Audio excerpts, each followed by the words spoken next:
hours today. Now, knowing the technique to play a drum is kind of different than other instruments, because if you know how to play a clarinet, you know how to play a clarinet, or if you play a saxophone, you know how to play a saxophone. For a drum, it's kind of different, because there's so many different types of drums, and each different drum has its own little different thing that you gotta learn how to adapt to it with. Like, for example, the snare drum is going to be different than playing on a drum set, but it has this drum in it. But just strictly playing this one is going to be different than playing the whole set versus just the snare drum. Now, the other thing to keep in mind when you're playing is there's several factors that go into it. Is you got to constantly be counting, being your own metronome, because as a drummer, you are the metronome for the music you're playing, or the story you're trying to tell if you're in a play. Like, you're the cadence, you're keeping it going. People are going to rely on that. Now, some ways people do it is they will count in their head 1, 2, 3, 4, or some people will just say dut, that I learned from Drumline. We would just say dut, dut, and just in our heads. Or some people would tap their foot or mark their heels just slightly just to keep time, because you are the Met. So whatever the tempo is at, you gotta keep up.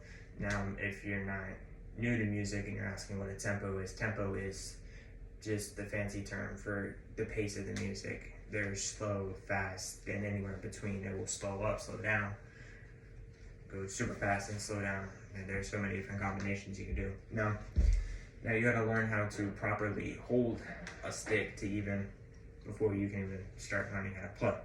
But even before you learn how to hold a stick properly, you gotta even learn how to set it at the right height for you, because knowing your body also helps when it comes to playing drums, because when you play drums, you gotta keep it at a certain level. Now, for me, it's right about upper thigh level for this rim.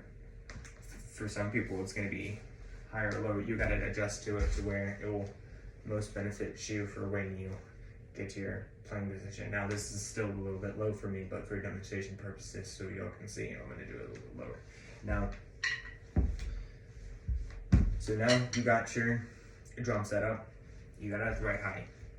Now what? Right, there's some of them could have a switch on the side that turns on the snare, like this one. It'll turn it off. Others won't be such as a big lever, but this one is. Now, since you have the drum set up, you know that you have your drum on with the snare on. Kind of learn how to hold the stick. Now, once you're gonna take your pointer finger and your thumb, and you're basically crab clawing it.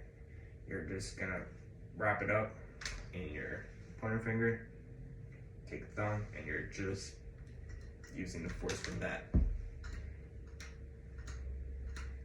Now, where to properly hold it is where it balances on your finger. You can hold it with your finger, it will balance for you. For me, it's right about here where I have it painted.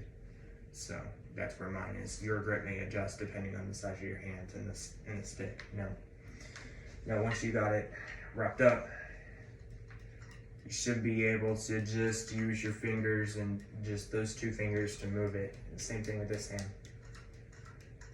Now you're taking the last three fingers. Now this is very important. You're basically just gonna loosely grip it. You're not death gripping it, you're just loosely grabbing it, because you're gonna use those three fingers for force to help propel it even more than what that motion was when you're just using those fingers. You're using the rest of them to help. And the same thing on this end. Now, all right, so you got it in this hand, you got it in this hand. Make sure you're good, got it all tight. And then the next thing is, I'm gonna scoot this over so I can do it properly. When you set it down, you want to just have your shoulders relaxed, your feet about shoulders width, just relax. You don't want to be tense when you're tensing, because then you're going to start using your arms like this, and that's not the proper way how to play a drum.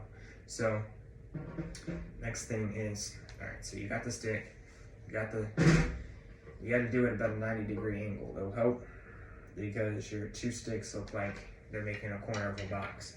If it helps, do this first, like you're making a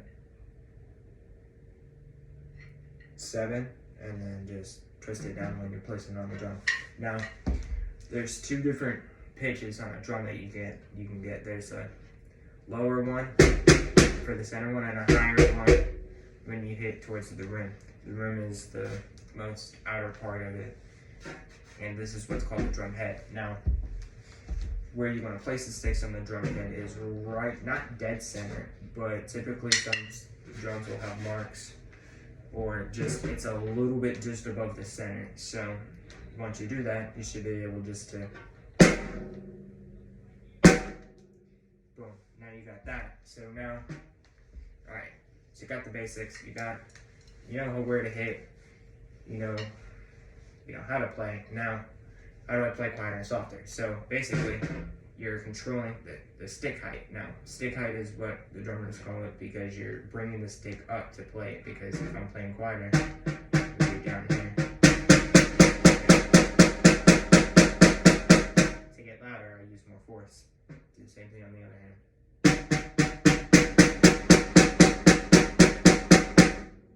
You're just using those back fingers. You see, I didn't move my arms at all. That's a very important thing to do. So you know how to play softer and quiet. Now you can basically put it all together and just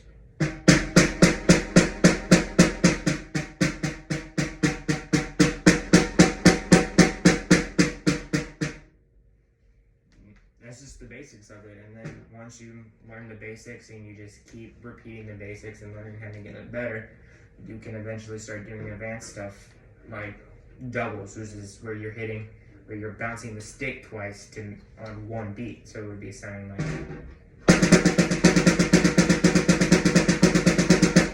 that. You're just hitting it twice, like that. So now you got the basics of how to do it. Now there's something called rudiments that you can look into and develop your skills from there. And there's basic ones to very advanced ones. Now, drumming is a very easy thing to learn, but once you get into it, there's a lot more to learn. So get out there and make some music.